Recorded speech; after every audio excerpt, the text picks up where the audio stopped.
a opressão romana, irmãos, a mensagem de Jesus era para livrar eles, para livrar da condenação. E Jesus, ele nunca escondeu o seu propósito. Ele sempre deixou claro qual era a sua missão na terra. E qual foi a missão de Jesus, irmãos? Ele veio para quê? Para resgatar aquele que se havia perdido. Quem foi resgatado aqui? Amém? Jesus mostra, irmãos, que a verdade do seu evangelho, a sua missão era de vir ao mundo para resgatar a humanidade que estava distante de Deus, para resgatar o homem que estava perdido e morto nos seus delitos e pecados. E ele veio ao mundo, irmãos, para resgatar aquilo que o homem havia perdido no Éden. Por isso que o apóstolo Paulo vai dizer que Jesus é o segundo Adão.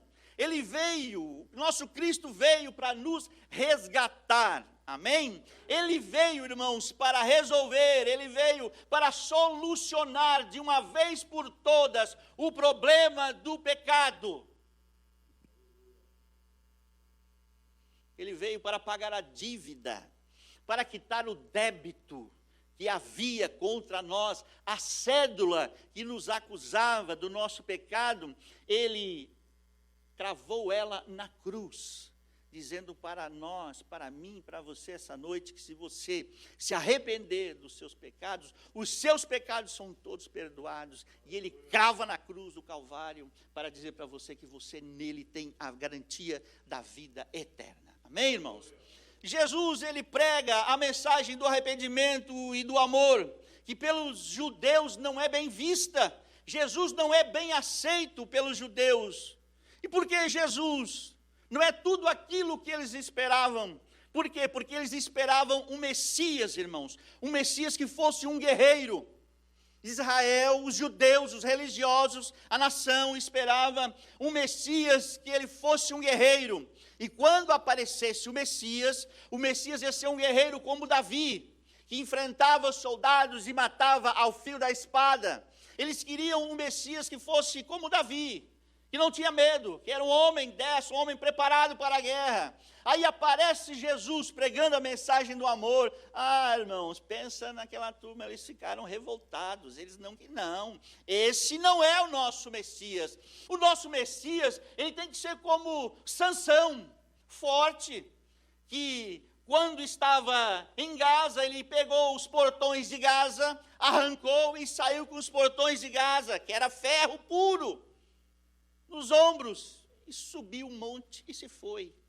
Então, o Messias que eles esperavam, que os judeus esperavam, era que fosse um guerreiro como Davi, que fosse um homem forte como Sansão, que tivesse a fé de Abraão. Sabe, eles queriam um Messias assim, que fosse um legislador como foi Moisés. Eles queriam que tivesse um pouco de tudo, porque aí esse Messias iria libertar eles do jugo romano. E aí, irmãos, aparece Jesus pregando o amor, aparece Jesus falando: olha, vocês têm que amar essa turma aí que está mantendo vocês sob o cabresto, vocês têm que amar eles, vocês têm que dar outra face, se eles te baterem, vocês têm que amá-los. Irmãos, isso para eles foi, temos que parar esse homem. E aí, irmãos, Jesus, ele consegue atrair alguns para si, né? Alguns que vão segui-lo, que vão abraçá-lo, que vão amá-lo, que vão estar com ele, que vão caminhar com ele no seu ministério, que durou 3 anos e meio. E Jesus, ele anda pela Palestina, fazendo milagres, libertando vidas, pregando o evangelho, ensinando e incentivando os seus discípulos a continuarem a obra. E aí a Bíblia diz que a fama de Jesus cresce. E aí, irmãos, aí o problema piorou, porque a fama dele cresceu, e o povo olhava para ele: nós queremos esse aí, e eles diziam: não, esse não, nós não queremos ele, nós queremos outro Messias. E aí, irmãos, o que aconteceu? Os religiosos colocaram na mente do povo, eles ficaram enciumados, eles ficaram com inveja, e eles colocaram na mente do povo que Jesus estava blasfemando, se dizendo filho de Deus, na mente das autoridades romanas, que Jesus estava preparando, armando um motim, que Jesus era um perigo para Roma, porque ele poderia causar um conflito, até mesmo uma guerra interna.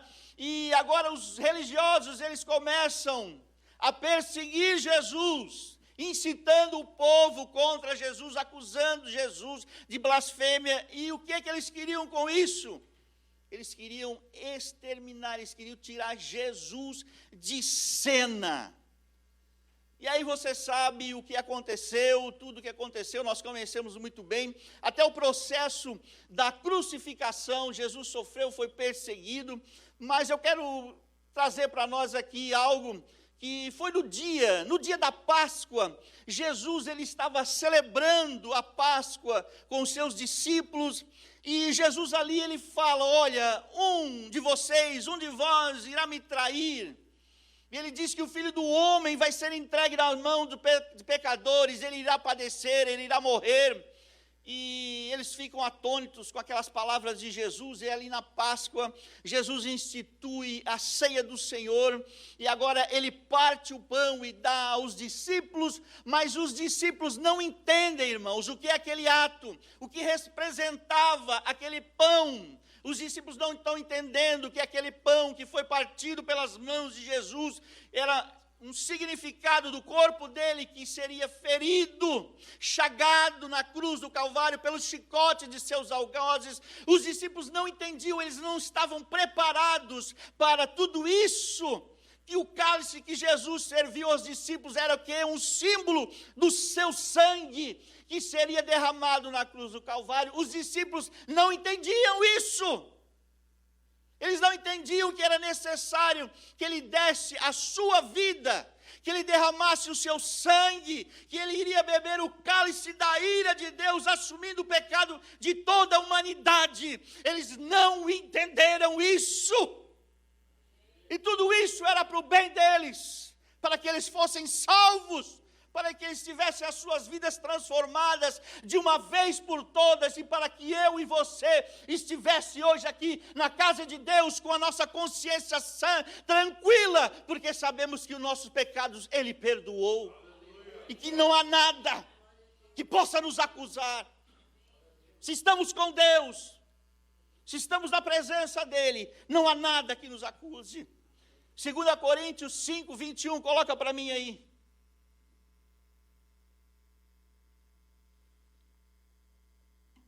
5, 21, 2 Coríntios. Olha só, irmãos.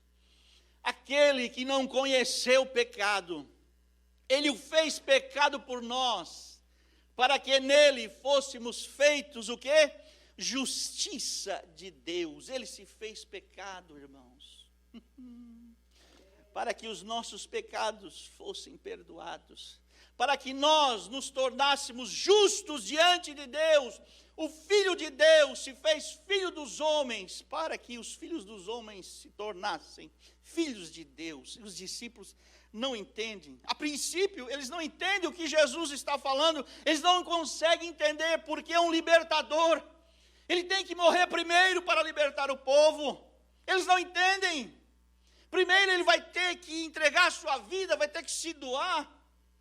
Ele vai se entregar sem resistência, ele vai ser morto. Eles não entendem isso. Eles não entendem por que Jesus havia de morrer.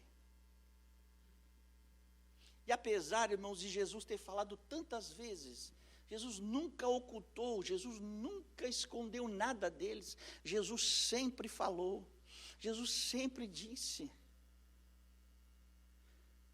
E aí, irmãos, começa a via dolorosa. Você sabe que Jesus, quando ele foi traído por Judas, depois ele é entregue das mãos do Sinédrio é encaminhado para Pilatos. Pilatos interroga Jesus, não vê nenhuma falta, nenhuma culpa nele, nenhum crime em Jesus para que possa condená-lo. Pilatos pega e envia Jesus para Herodes. Herodes também não vê nada em Jesus, ele manda Jesus de volta para Pilatos. E você lembra de Êxodo capítulo 12, quando fala ali sobre o cordeiro tinha que ser examinado.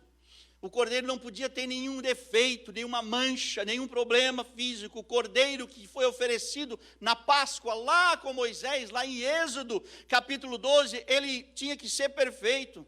Então, por isso, o cordeiro ficava separado, irmãos. Era 4 dias, aquele cordeiro ficava separado ali, sendo examinado pelo pai de família que iria apresentar o cordeiro na Páscoa. Ele não podia ter defeito. Aqui, era Jesus sendo examinado.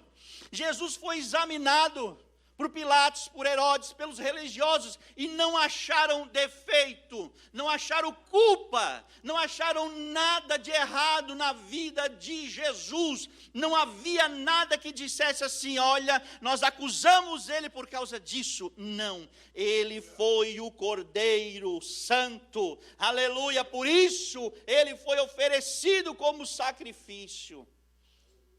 A Páscoa de Êxodo 12 era uma sombra, irmãos, daquilo que iria vir, sabe? Daquilo que seria muito mais superior, que era o sacrifício de Jesus, muito mais eficaz, porque era o Cordeiro de Deus, que tira o pecado do mundo, sendo sacrificado no meu e no seu lugar.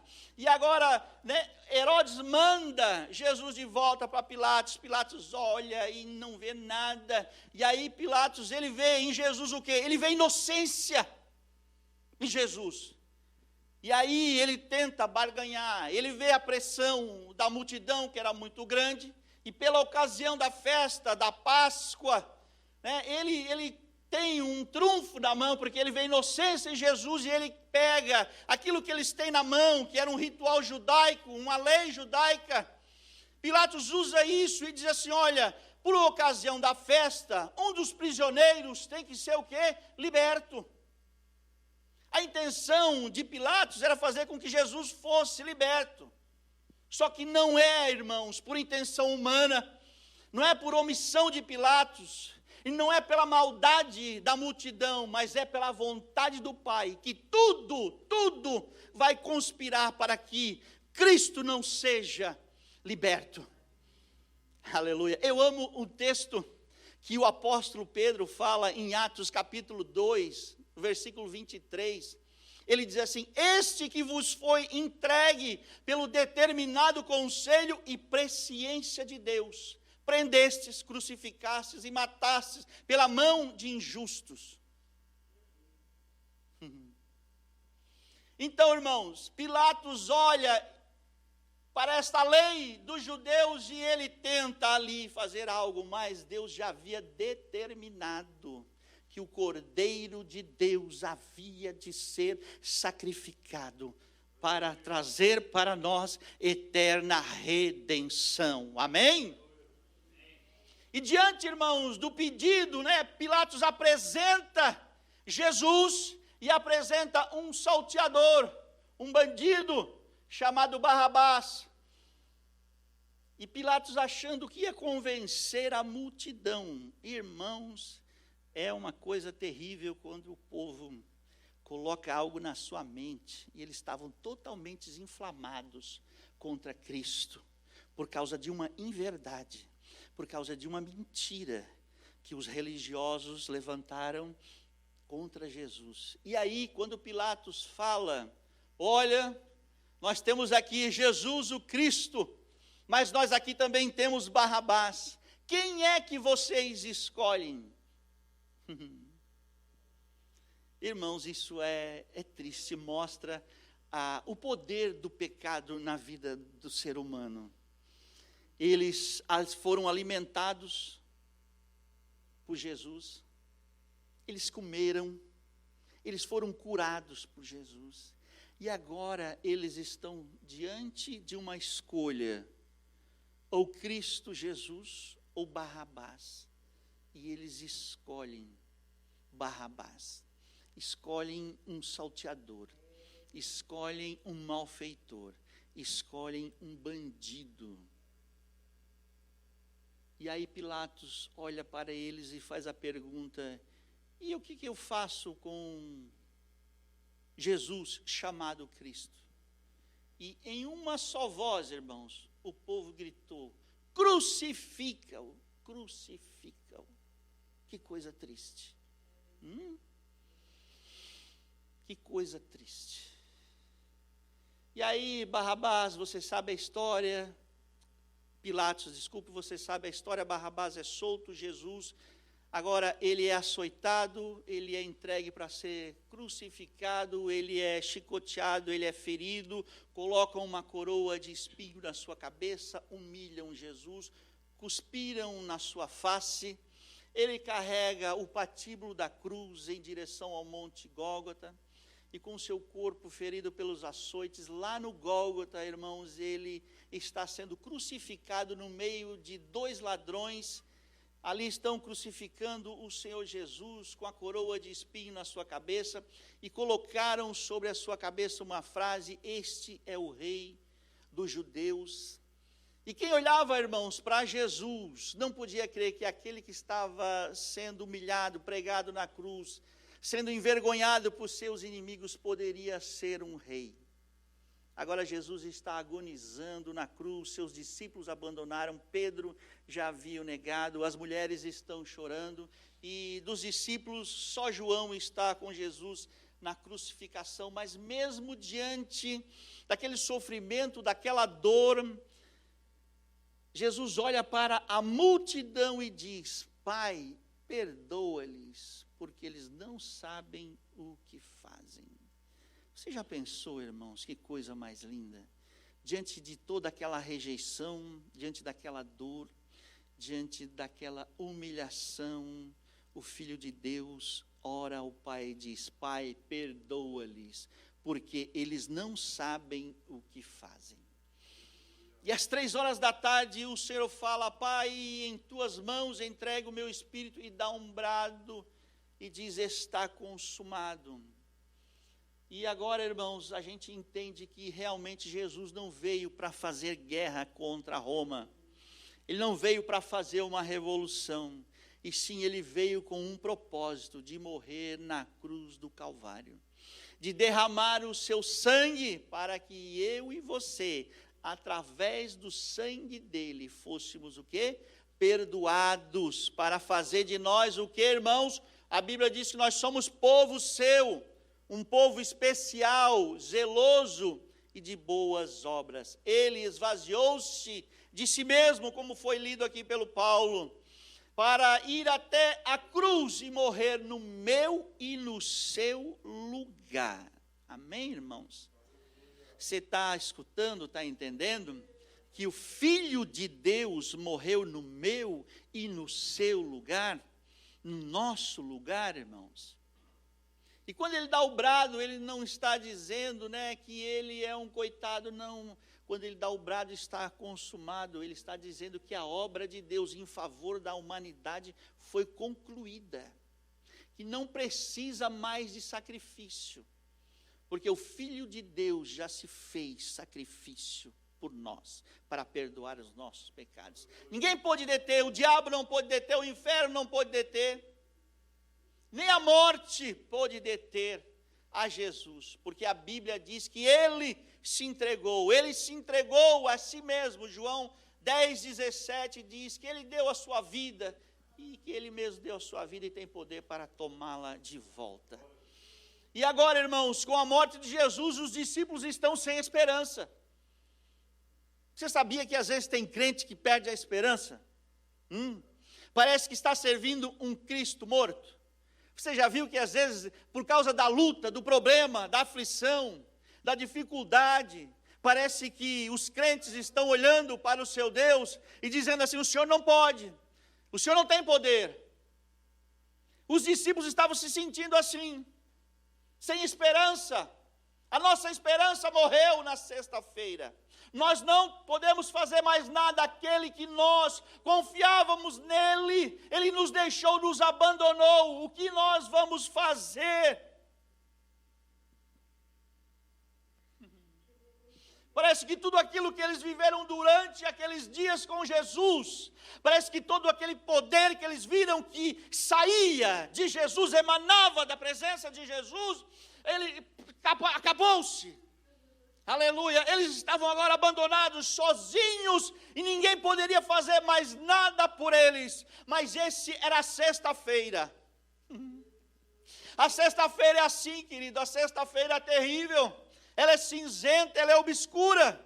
A sexta-feira são momentos que a sua fé vai ser provada, são momentos que você vai ter que dizer para você mesmo, dizer assim, não, eu não posso olhar para as circunstâncias, mas eu tenho que olhar pela fé, aleluia, no Deus que eu sirvo, que venceu a morte, que ressuscitou ao terceiro dia, porque senão a sexta-feira vai te destruir, vai acabar com você, e você vai ser derrotado. Mas eu quero dizer para você, passe pela sexta-feira, encare o sábado, porque o choro pode durar uma noite, mas a alegria vem pela manhã, e pelo domingo pela manhã, o nosso Cristo, Ele ressuscitou dentre os mortos, e está vivo, assentado à destra de Deus Pai, intercede por mim e por você. Por isso você não pode desanimar, por isso você não pode perder a esperança, por isso você não pode perder a fé, por isso você tem que continuar confiando, porque o Deus que você serve, Ele é vitorioso. Aleluia! Talvez as circunstâncias estejam difíceis para você, mas eu quero trazer para você uma boa notícia. Aguenta firme, segura mais um pouco, oh aleluia, aguenta mais um pouco aí, o domingo está chegando, amanhã vai raiar, o domingo vai raiar na tua vida, aleluia, e o sol da justiça vai brilhar novamente no teu caminho, aleluia, ele vai se manifestar a você, mais uma vez, aleluia, ele vai aparecer no teu caminho, aleluia, ele vai marcar o encontro com você, aleluia, para mudar a tua vida, para mudar a tua história, ei, oh, aleluia, eu sinto Jesus, o Cristo ressurreto aqui, aleluia, falando com a sua igreja, falando com o seu povo, trazendo esperança para o teu coração aflito, aleluia, esse é o poder do Cristo ressurreto, aleluia, nada pode detê-lo, não o inferno, nem a morte, nem demônio, nem Satanás, nada pode deter ao Cristo ressurreto, aleluia, e Ele está aqui esta noite, oh, aleluia, glória, glória a Deus, aleluia. Meu Deus, aleluia,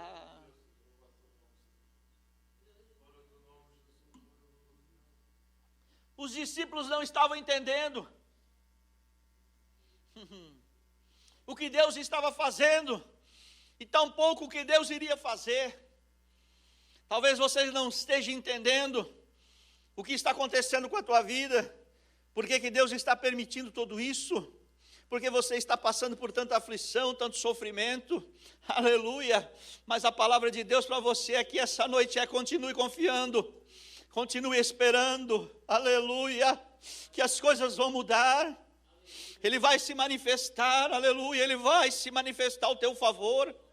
Jesus disse em João 13:7, a Bíblia diz que Ele falou: o que eu faço não sabes tu agora, mas tu saberás depois.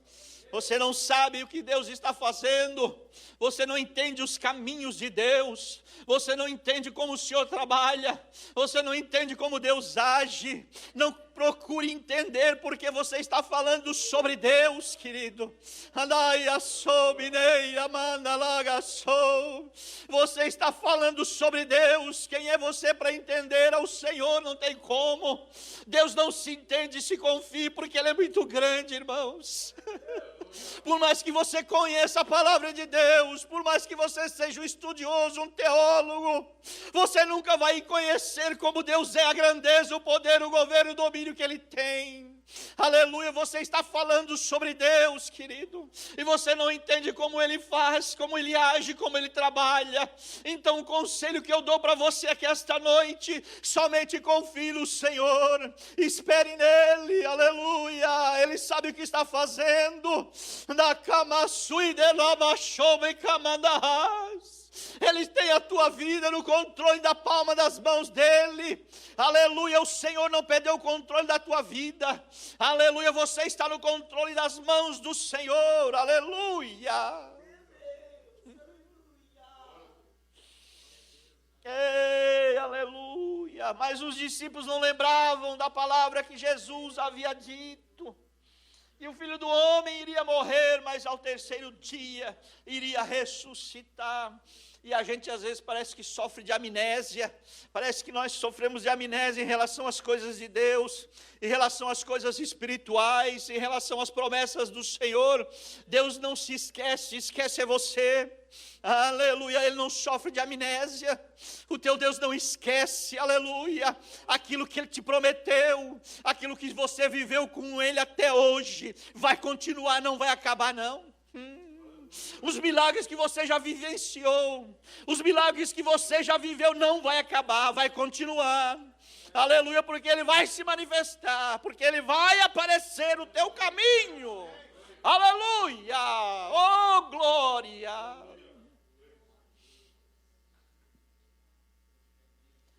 Aleluia, aleluia, lamatui, belamassou e andecamás. Oh, irmãos, eu sinto Jesus aqui. Eu sinto o Mestre querido aqui falando com a sua igreja, com o seu povo. Porque você está triste. Meu Deus, porque você está triste. Jesus morreu. Aleluia. Se Jesus só estivesse morrido, irmãos, não faria sentido nós estarmos aqui. 1 Coríntios 15, 14. Coloca aí, por favor, 1 Coríntios 15, 14, para reanimar você, para lembrar você. Se Cristo não ressuscitou, é vã a nossa pregação. E é vã o quê? A nossa fé. Ele ressuscitou. Se Ele não houvesse ressuscitado, irmãos, em vão seria a nossa pregação, a nossa fé. Não teríamos sentido, irmãos, nós estarmos aqui cultuando, adorando um Cristo morto. Mas o que faz sentido nas nossas reuniões, por que as nossas reuniões são sempre alegres? Por que eu estou chorando aqui? Por que muitos estão chorando aí, estão se alegrando? Por quê? Porque o nosso Cristo ressuscitou e Ele está aqui no nosso meio. Esta é a diferença do crente. Nós servimos um Cristo ressurreto e por isso que os nossos cultos são diferentes. Por isso que o nosso coração é alegre. Por isso que eu estou com o meu coração aqui, ó, a 1000 por hora. Aleluia, estou me sentindo aqui como se fosse um gigante, por causa da unção, da presença do Cristo vivo que está sobre este lugar. Aleluia, que fala conosco essa noite, para dizer a você, ei, nem tudo está perdido. Aleluia. Nós adoramos um Cristo ressurreto. Nós não adoramos aquele que morreu e está, como para muitos aí, num crucifixo, como que morto. Não, nós adoramos o Filho de Deus, o Cordeiro de Deus que está vivo. Ele foi sepultado, ele passou o sábado no túmulo de José de Arimateia, mas no domingo pela manhã bem cedo, que é o texto que nós lemos, e eu já vou concluir. No domingo pela manhã bem cedo, quando as mulheres terminaram de preparar os aromas para ungir o corpo de Jesus, e elas vão em direção ao sepulcro, e havia uma preocupação: quem queria remover a pedra do sepulcro? E para a surpresa das mulheres, quando elas chegaram lá, a